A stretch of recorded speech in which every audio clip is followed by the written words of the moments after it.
The darkness of space suddenly erupted with light as massive black ships appeared above Earth like deadly shadows against the stars.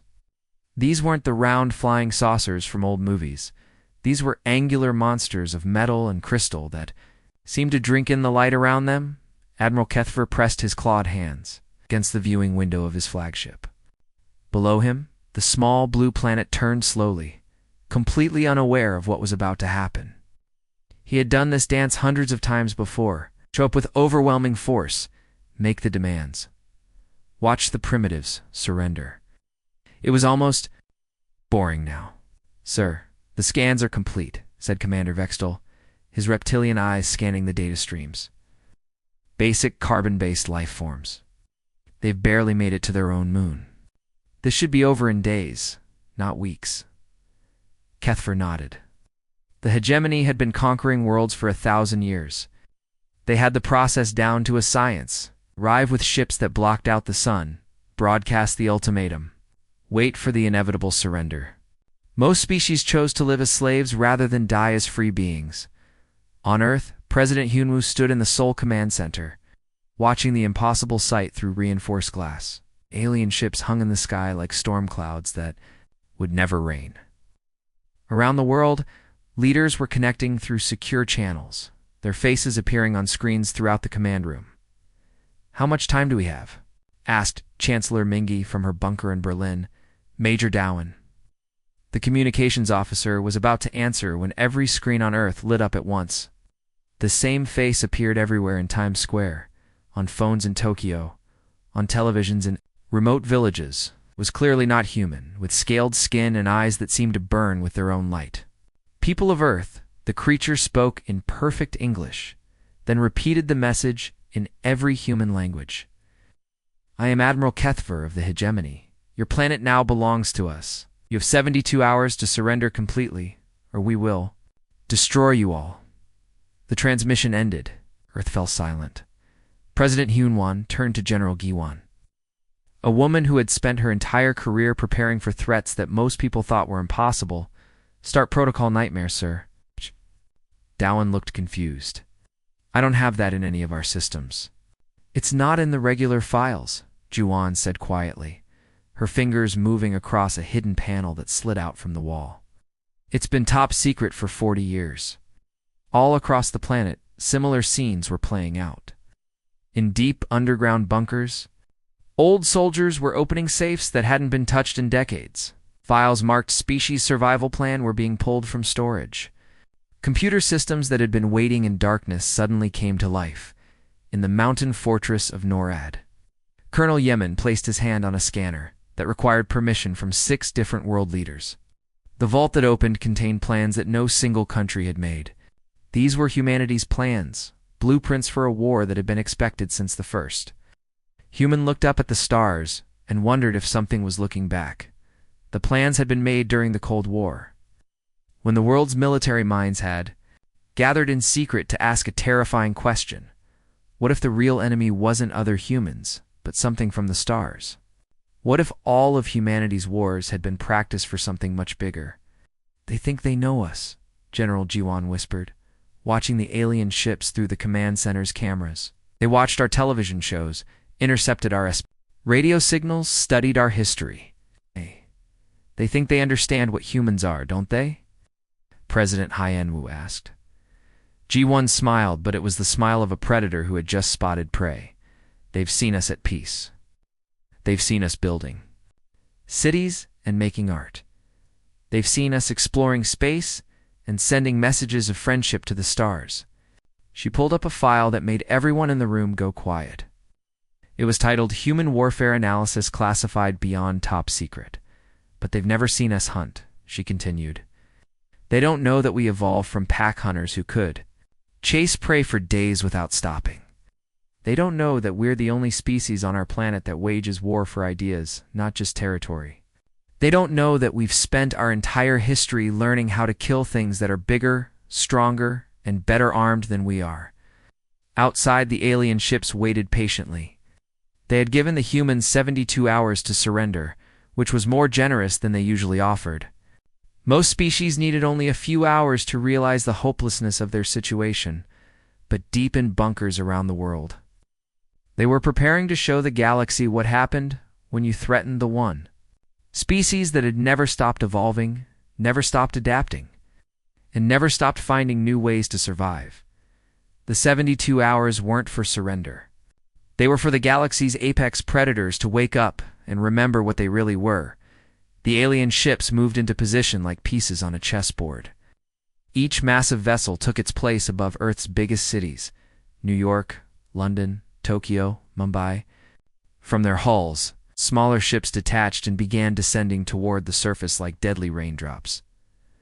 Commander Vextel stood in the command pod of his assault ship as it broke through Earth's atmosphere above Sol. He had done this same maneuver. On 50 different worlds, the pattern was always the same. First came the fear, then the panic, then the desperate attempts to fight back, and finally the surrender. Deploy the mind dampers, he ordered his crew.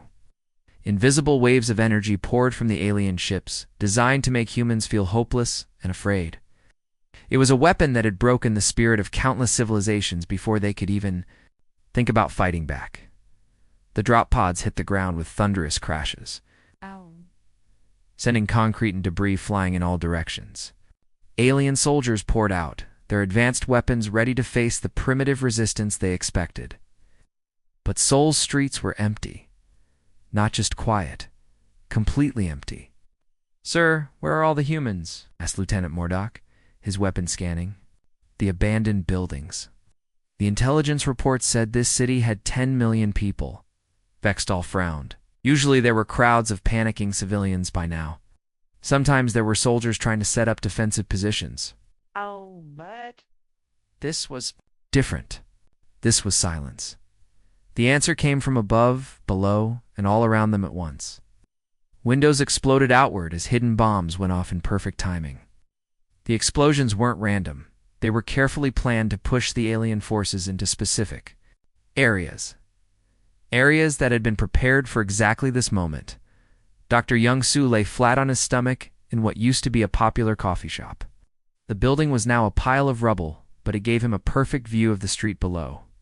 In his hands was a rifle that looked almost normal, except for the strange blue glow coming from its barrel. The weapon had been built by teams of scientists from around the world, all working in secret. During the 3 days since the aliens had arrived, human engineers had been studying every signal, every energy reading, every piece of data they could gather from the alien ships.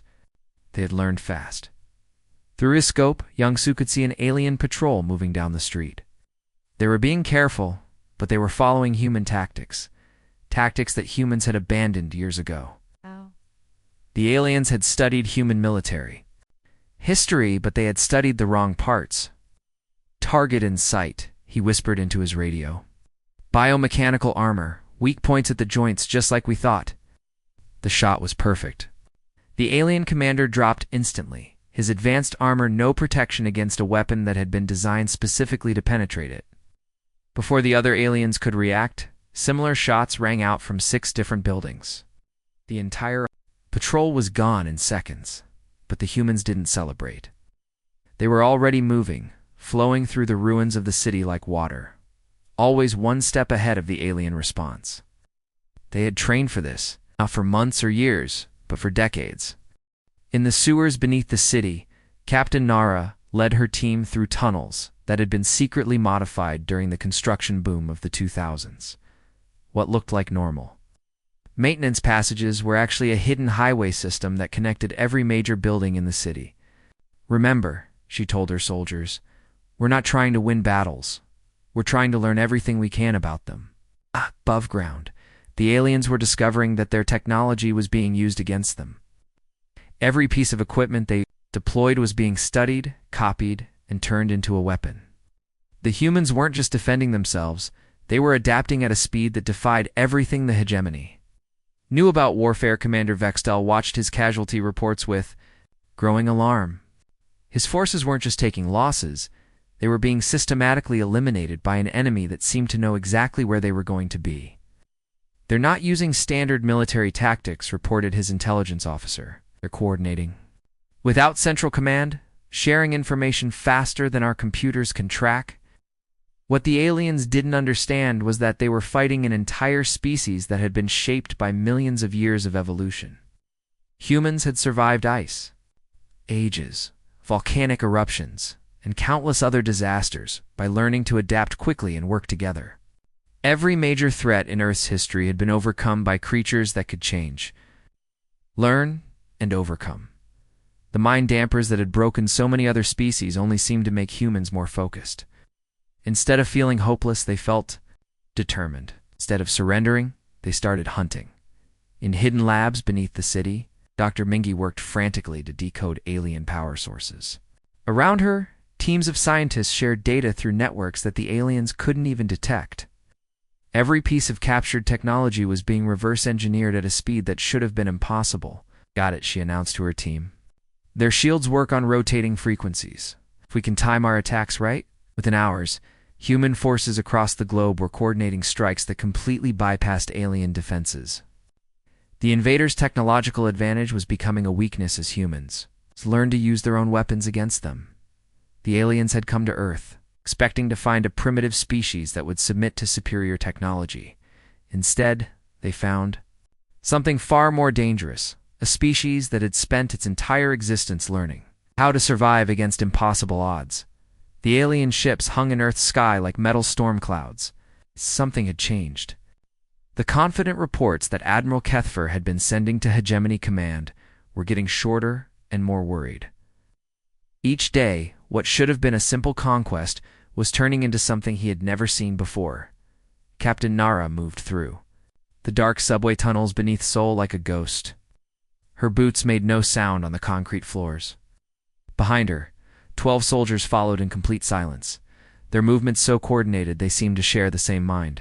They had been living underground for 3 days now, and the aliens above had no idea they were there.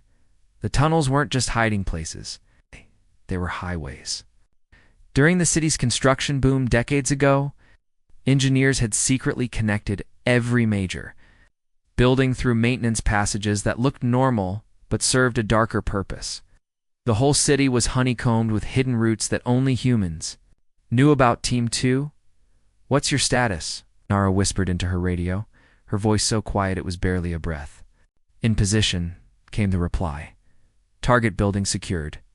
We've got eyes on their command post." Nara smiled in the darkness. The aliens thought they were fighting scattered groups of desperate humans. They had no idea they were facing an entire species that had been preparing for this war since before the first human city was built. "Remember," she told her squad, "we're not trying to win battles. We're trying to learn everything we can about them before we decide what to do with them." The words made her own soldiers uncomfortable. There was something in her voice that suggested humanity had already moved past just defending their planet. They were studying their enemies the way a scientist studies bacteria in a lab 2 kilometers away. Lieutenant Seojin lay hidden in the ruins of what had been a department store. Around him, the wreckage provided perfect cover for the equipment he was using to listen to alien communications. The translation software had been thrown together by programmers working around the clock. But it was good enough to understand the growing panic in the enemy's voices. "Base. This is Monitor Station 7, he reported through his encrypted radio. "They're asking for more troops. Admiral Kethfer is telling his commanders that human tactics are unpredictable and adaptive beyond normal parameters." What the aliens didn't understand was that humans had evolved on a planet that tried to kill everything that lived on it. Every major disaster in Earth's history had been survived by creatures that could adapt, learn, and overcome. Ice ages, volcanic eruptions, asteroid impacts, each one had killed most life on the planet. But something always survived by changing fast enough to meet the new threat. Humans were the latest result of that process. They were the descendants of every creature that had ever refused to die. Dr. Minho worked in what had been the university's biology lab, now converted into a tactical analysis center. The data streaming in from resistance cells around the world painted a picture that would have terrified the aliens if they had understood it. "Look at this pattern," he said to his team, pointing at the tactical display. "Every human attack teaches us something new about their capabilities. We're not just fighting back, we're dissecting them." The information was being shared instantly across the globe through networks the aliens couldn't detect. Every weakness discovered in Tokyo was known in New York within minutes. Every successful tactic used in London was being copied in Cairo. An hour later, the aliens had studied human history and thought they understood human warfare. But they had studied the wrong parts. They'd watched humans fight other humans, not humans fighting for survival against extinction, in the depths of the Pacific Ocean. Captain Hai-Jin commanded a submarine that had been secretly modified for this exact scenario. The alien forces had focused all their attention on land-based operations, never imagining that humans had been preparing for underwater warfare for decades. "Sonar contact," reported her operator. 16 alien ships heading for the Australian coast. "All boats. This is Deep Hunter," Hajin's voice carried across the underwater network. "Remember, we're not trying to sink them all. We want to capture their technology." The coordinated attack that followed was precise and devastating. The aliens found themselves facing weapons they had never seen before, deployed by an enemy that seemed to know exactly where they were going to be. Above the surface, Admiral Kethfer received the casualty reports with growing horror. His forces weren't just losing battles, they were being systematically studied and eliminated by an enemy that seemed to learn from every encounter. "They're not defending their planet," his tactical officer reported, fear clear in his voice. They're hunting us." The truth was worse than the aliens could have imagined. Humans weren't trying to drive the invaders away. They were trying to capture them, study them, learn everything they could about the hegemony's capabilities. In research facilities hidden around the globe, human scientists worked with alien technology they had captured. Every piece of equipment was being reverse-engineered. Every weakness was being cataloged. Every tactical doctrine was being analyzed.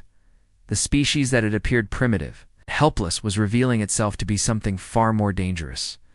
They were apex predators who had spent their entire evolutionary history learning how to kill things that were bigger, stronger, and better armed than they were. And now they were applying those skills to an enemy from the stars, the massive alien. Command ship floated above Earth like a metal mountain. But inside its control center, Admiral Kethfer felt smaller than he had ever felt in his long military career. The tactical displays around him showed red markers disappearing one by one, each marker representing a squad of his soldiers that had simply vanished. "Sir, we've lost contact with Patrol Group 7, reported his communications officer, his scaled hands trembling as he worked the controls. "That's the third group this hour." Kethfer stared at the display showing Earth's surface. What had started as a simple conquest was turning into a nightmare. His forces weren't just losing battles, they were being hunted like prey animals by creatures they had thought were primitive. "They're not reacting to our strategies anymore," his tactical officer said quietly. "They're staying ahead of them. It's like they know what we're going to do before we do it." The truth was even worse than that. The humans weren't just defending themselves. They had become the predators in this war. Down in the ruined streets of Tokyo, Master Sergeant Ji-hoon moved through the shadows with his team following behind him. They had only been working together for 3 weeks, but they moved like wolves who had hunted together for years. Each soldier knew exactly where the others were without looking. Each one anticipated the next move in their deadly dance. Ji-hoon had been a city police officer before the invasion. Now, he was something else entirely, a hunter who had learned to track the most dangerous prey his species had ever faced. "Target building, 50 meters ahead," whispered Corporal Minseo, her eyes enhanced with technology that had been reverse-engineered from captured alien equipment. "Standard formation, but they've changed their movement pattern." "Adapted," Ji-hoon corrected her. "They're learning too, but not fast enough." The alien patrol was moving carefully through the ruins, their weapons ready for attack from any direction. They had learned to expect ambushes, to watch for traps, to move in ways that made them harder to target. But they were still thinking like conquerors, not like prey. The humans had made a different adaptation. They had learned to think like apex predators. The engagement lasted exactly 90 seconds. It began when the first alien stepped on a pressure plate that had been hidden under debris. The explosion wasn't meant to kill, it was meant to confuse and separate the patrol. As the aliens stumbled and tried to regroup, The humans struck from 6 different directions at once. Each shot was precise, each movement calculated. The aliens had better armor and stronger weapons, but the humans had something more valuable. They had learned to hunt as a pack. When the smoke cleared, the alien patrol was gone. The humans had already vanished back into the urban landscape. Like ghosts, leaving behind only empty streets and silence. Dr. Yunji worked in a hidden laboratory that had been built into the subway tunnels beneath the city. Around her, alien technology glowed with strange light as she and her team worked to understand how it functioned. They had been studying captured equipment for weeks now, learning to turn the invaders' own weapons against them. Field test successful, she announced to her team, holding up a device that hummed with energy.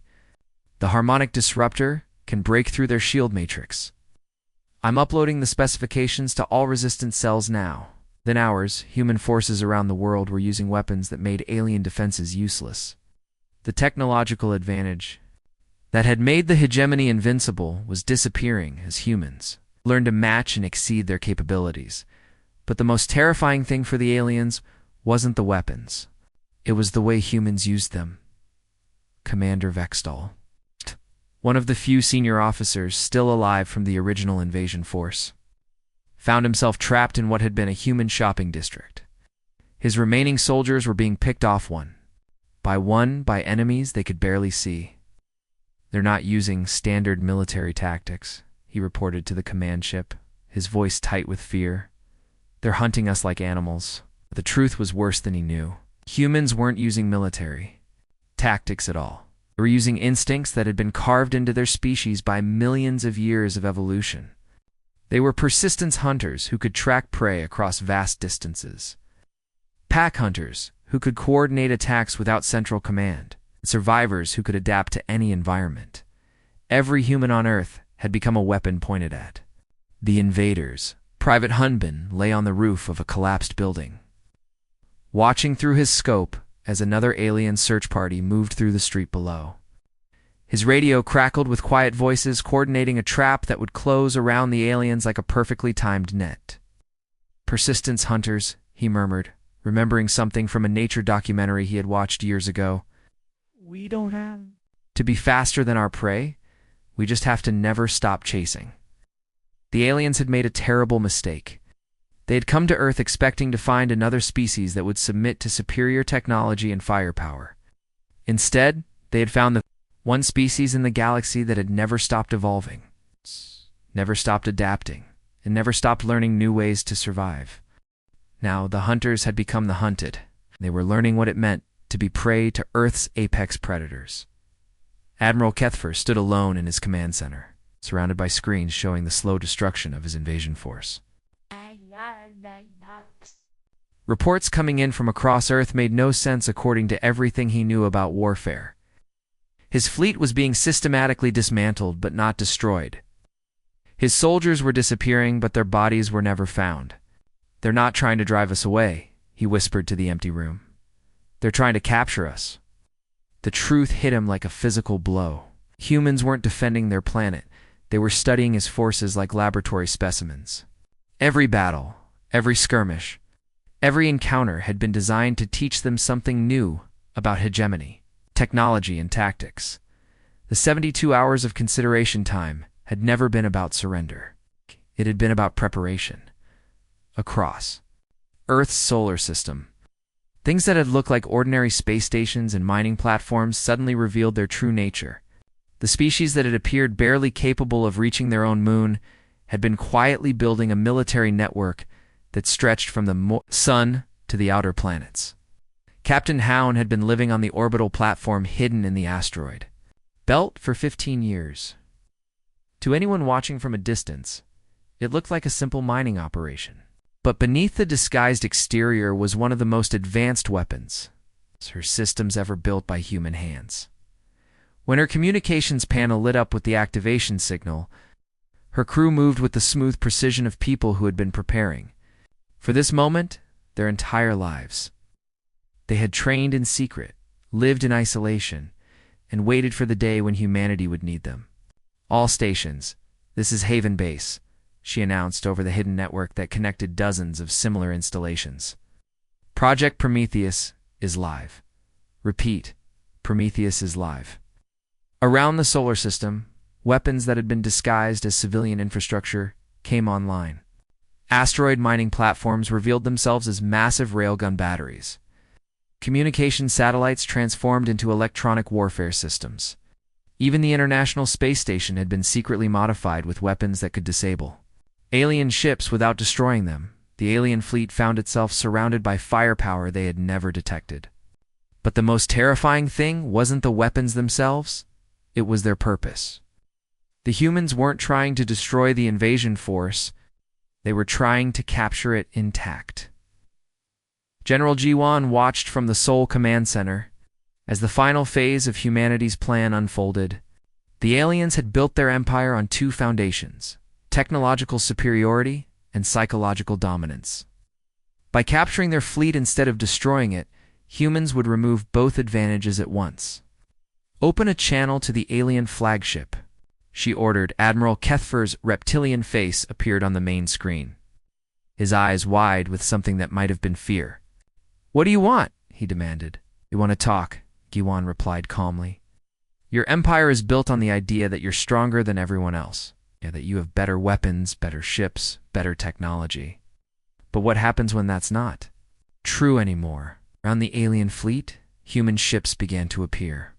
They had been hidden throughout the solar system, waiting for this moment.